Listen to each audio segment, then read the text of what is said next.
Edward Fox and Nigel Hawthorne star in Saturday's jungle drama Stanley's Search for Livingstone at 2:25. This is 5 News. This lunchtime on 5 News, the UN prepares to vote on the Anglo-American motion condemning Iraq. Earl Spencer accuses Paul Burrell of hurtful lies. And house prices rocket by more than 18%.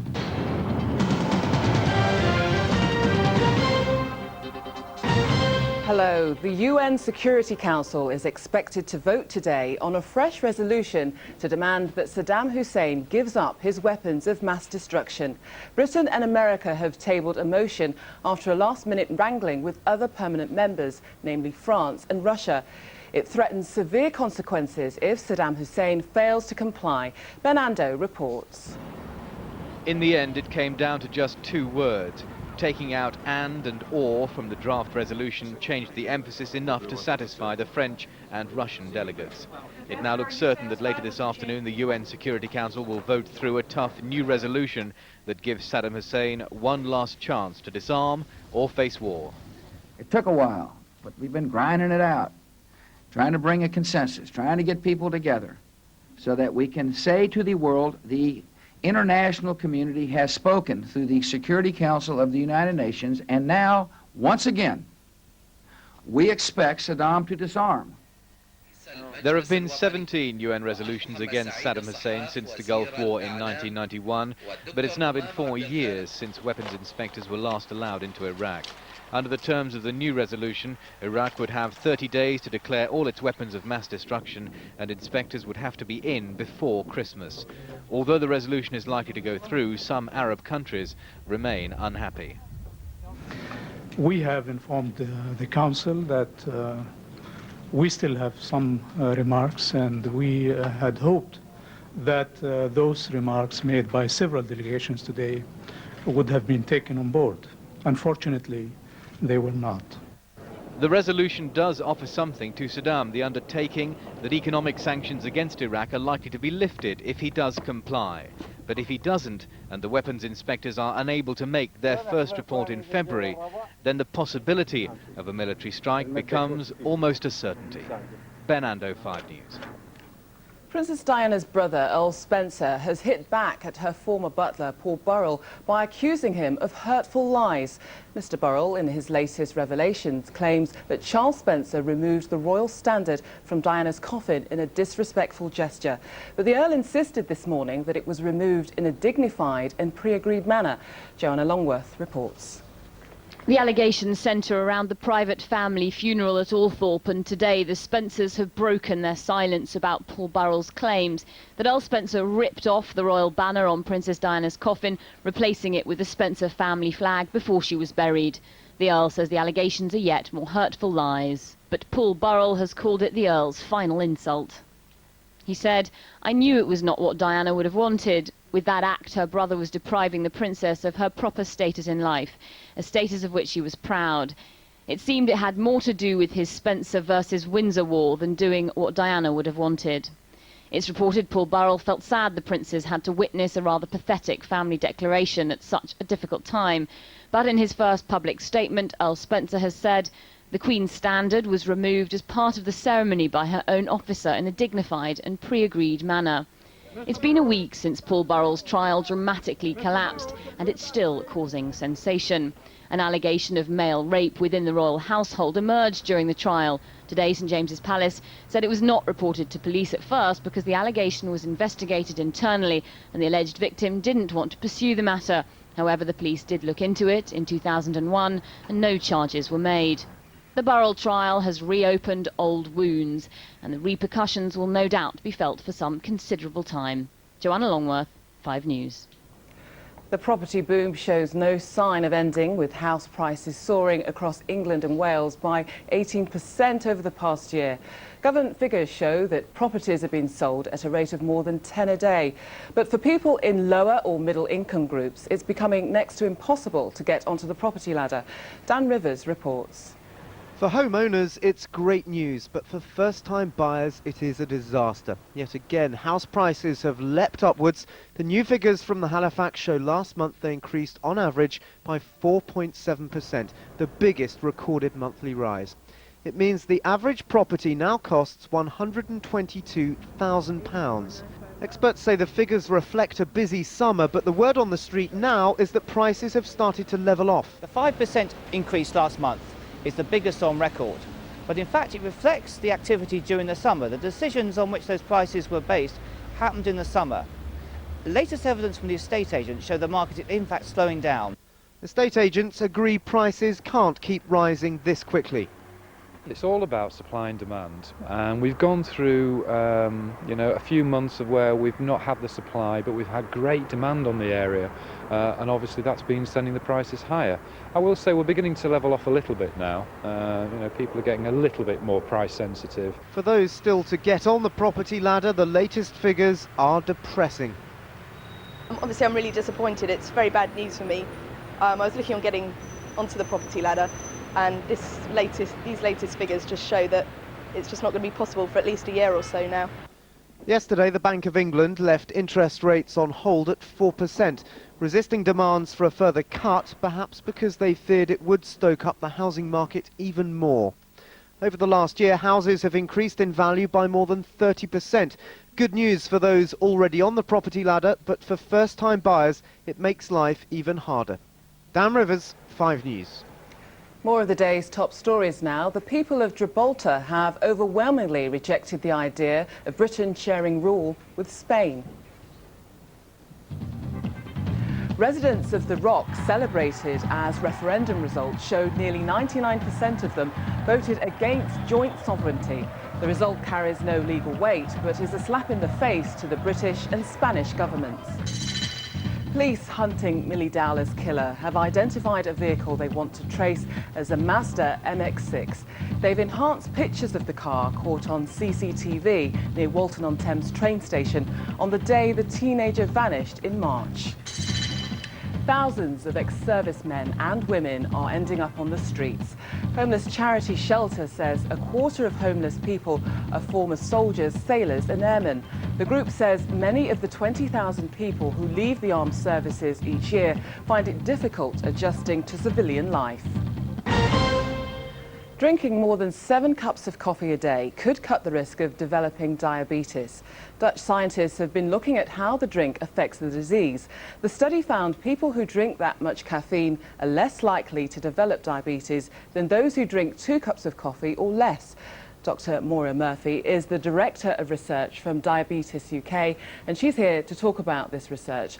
First off, what do you make of these findings? I think really it's rather surprising, and I think we would want them to be replicated in another population and some more research done to see what is actually happening with coffee. As you know, coffee has a lot of things in it, so it could be something other than the caffeine that's actually causing any effect, should it be proven. Because it does seem strange. We're constantly told that caffeine is bad for us. So to be told to drink more to reduce diabetes, it does seem strange. Yes, we definitely wouldn't recommend that people rush out and have 7 cups of coffee a day on the basis of these results. And even if it was proven, people would have to balance the two things, how strong the effect is versus the harmful effect that coffee may have on the body. How strong is that risk then, do you think, in terms of, weighing it up, drinking coffee as opposed to Well, I think it's rather early to say. I think we'd have to have very, very good evidence. We know that you can prevent diabetes by other means, which is not putting on too much weight, and actually by having exercise rather than sitting around not having any exercise. And so we would actually prefer that people go with the things that have been proven to prevent people developing diabetes. Dr. Maura Murphy, thank you very much. We'll take a short break right now, but still ahead this lunchtime. Chaos as David Blunkett's Home Office issues an Al-Qaeda terrorist alert, but then tones it down. And forget Harry Potter, a tale of Aborigine children has won over the film critics in Rabbit Proof Fence. John Marriott will give us his verdict, plus we'll have the day's weather prospects. That's 5 News after the break.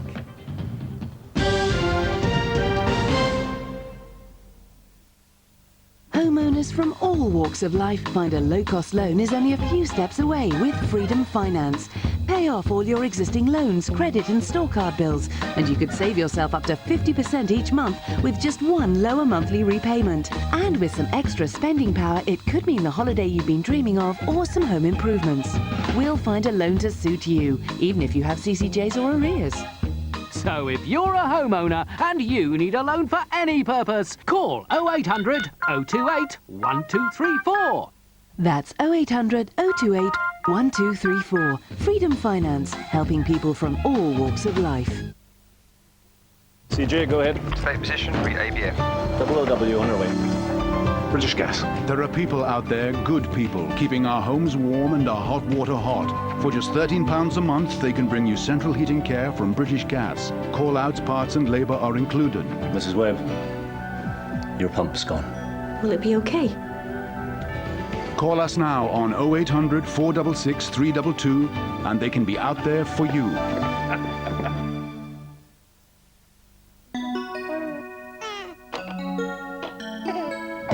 Introducing the Spinning Tunes Activity Table.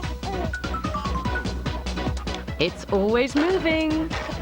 Remind you of anyone you know? Fisher Price. Oh, the possibilities. When Derek Andrews' lorry got stuck, an accident whilst towing caused severe injuries to his hand.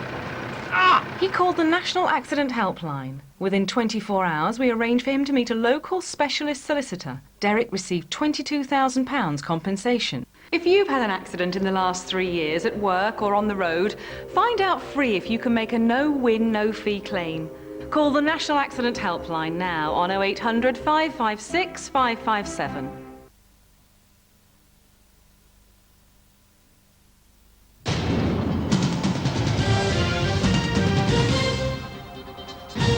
This is 5 News. It's 12:11. Welcome back.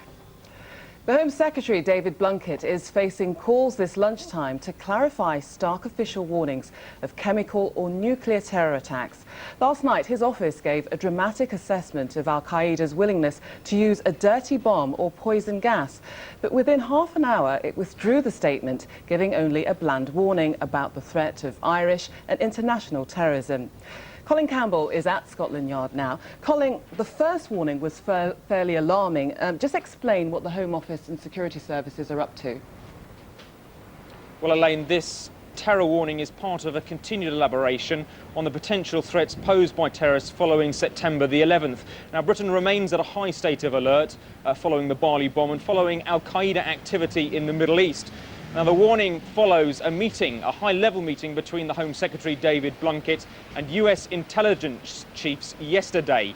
Now, the first draft of this document, which was released to journalists, detailed specific terror threats, including dirty bombs, poison gas, and the potential methods that could be used by terrorists, which include methods of attack, which include planes, trains, and boats. But 30 minutes after this document was released, journalists were asked to return it. They were issued with a much blander statement, which merely warned of attacks on key economic targets or upon our infrastructure, without any mention of the specific threats. So what's been the Home Office response to this criticism? Well, basically, Elaine, the Home Office are admitting that a mistake has been made. They're saying that it was an administrative blunder. They're saying that the first draft document had not been given the seal of approval by the Home Secretary, David Blunkett. But they're denying that the document was changed to avoid causing any public panic. Instead, they're saying that it was reworded so the public do not focus on specific threats, but stay alert to all terrorist activities. Thanks, Colin. The Foreign Office has warned the plane spotters acquitted of spying in Greece not to return to the airbase they were arrested exactly 1 year ago. Diplomats told them that it would be provocative or insulting. This morning, some of the dozen British plane spotters returned home after having their name cleared. Romilly Weeks reports. Home at last. 3 of the British plane spotters acquitted of spying in Greece arrived back at Luton Airport this morning, to the relief of their waiting families. It's exactly a year since the spotters were arrested at the Kalamata airbase in Greece 2 days ago they were acquitted and their sentences quashed. Glad to be back. It's been, as you know, a bit of an ordeal this past week, so it's good to be back, and it's really sinking in now that it's all over and I can go back to being a normal plane spotter. Despite the ordeal of the past year, the spotters' families say nothing matters except that they're home. Now that I've seen him come through that door, fabulous. I've always been wary of what happens, as we have in the past, until you get them through that door. And this time he's through that door as a free man. Maybe it's going to cost me some money, but I don't care. I've got him home and he's good, free. And as they sat in the courtroom in Kalamata and heard the judge declare they were innocent, the spotters' relief was clear. They had, after all, simply been pursuing their hobby when they were caught taking notes outside a Greek airbase. Technically, they had broken the law, but the judge accepted that they didn't know the information they were collecting was sensitive. In a surprising about turn, the Greek government has now invited some of the group back to visit the Kalamata airbase. British officials are warning today, though, that in the light of what happened in the past, a return visit might not be the wisest option. Romilly Weeks, 5 News. Millions of kids will begin flocking to the cinemas this weekend for previews of the latest Harry Potter movie. It's not going nationwide until next week, so for this week, movie review with John Marriott. One other film has caught the eye, Rabbit Proof Fence. Hi, John. Now, there's a title. There's been a lot of talk about this film, a lot of reviews. Let me explain the title first of all. That, in 1907, was the longest fence anywhere in the world, and it stretched from the north of Australia to the south. Along that fence, 3 wee girls find their way home. This is a story based on truth. For most of the 20th century, Australian officials took mixed-race kids from Aboriginal settlements, stuck them in Christian missions, because they had sort of, racist phobias and genocidal intentions. A very sad episode in Australia's history. This is a fiction based on truth about these 3 girls. Okay, let's take a look.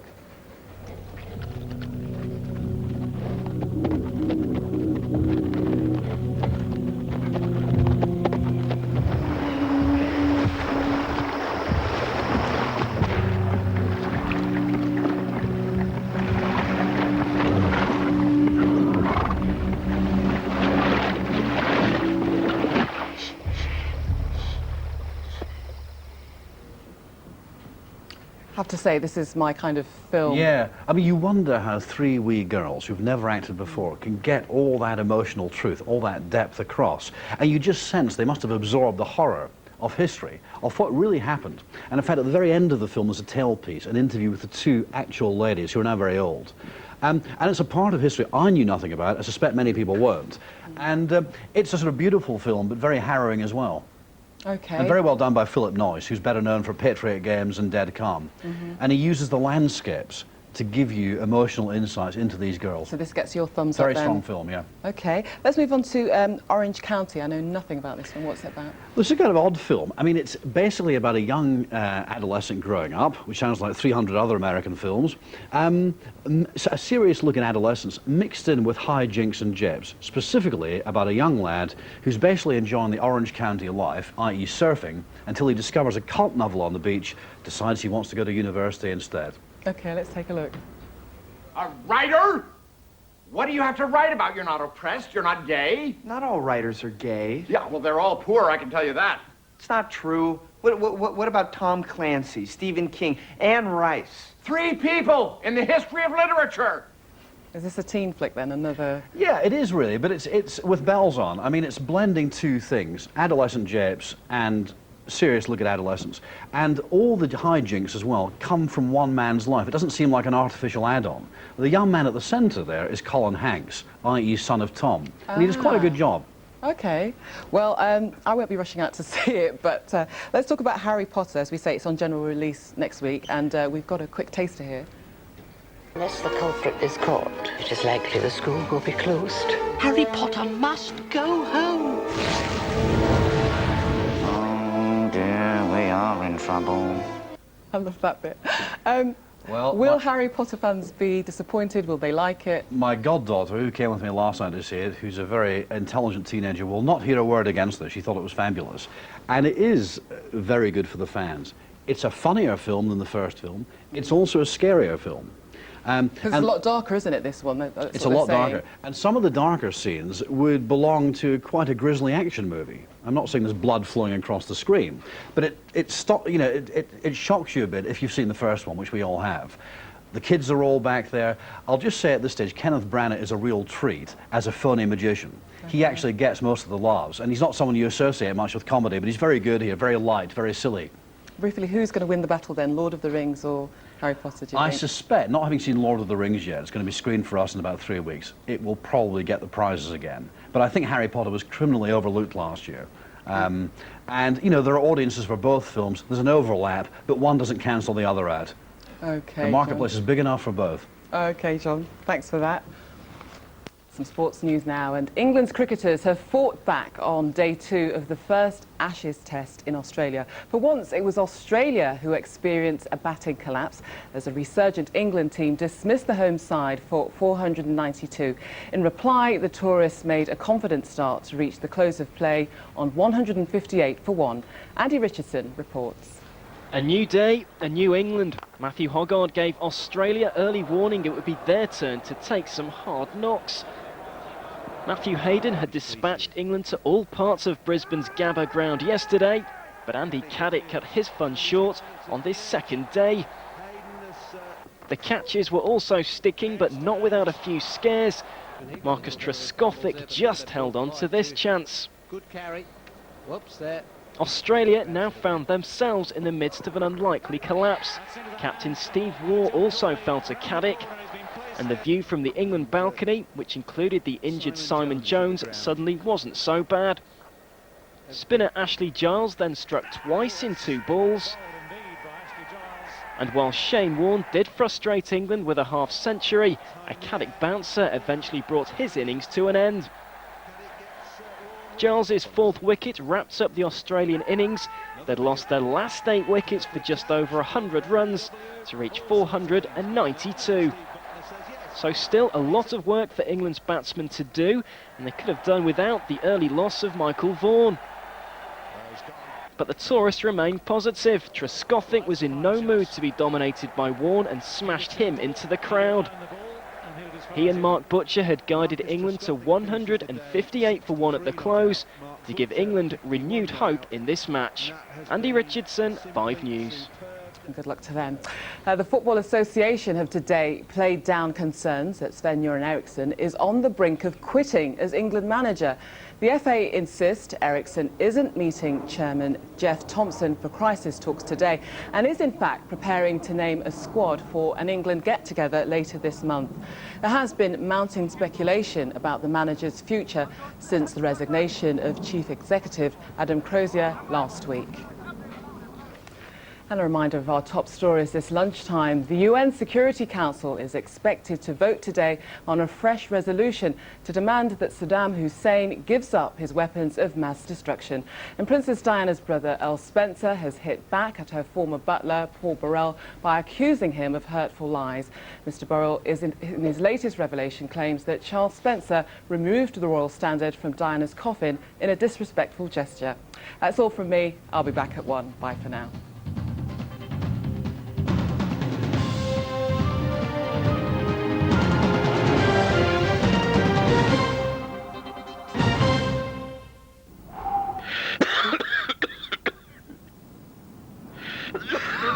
Five Weather, sponsored by Vino's.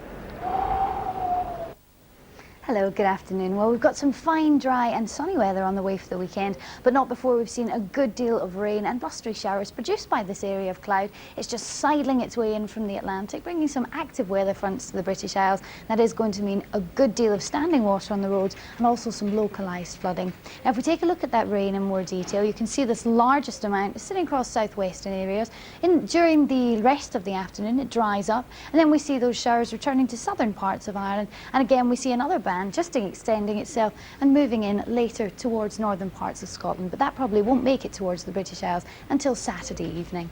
Back to this afternoon, and we will see some sunshine, but it'll be very limited to eastern parts of Scotland. For the most part, a very wet and rather cold and miserable day. Temperatures not too bad in the north, anything up to about 9 degrees. In the south, maybe into double figures, around 11 or 12. But again, those winds will be freshening, so it will feel rather chilly. Now into tonight, and we see that picture changing again, clearing up for the most part, maybe even some clear skies developing. Very cool in the north, about 4 degrees.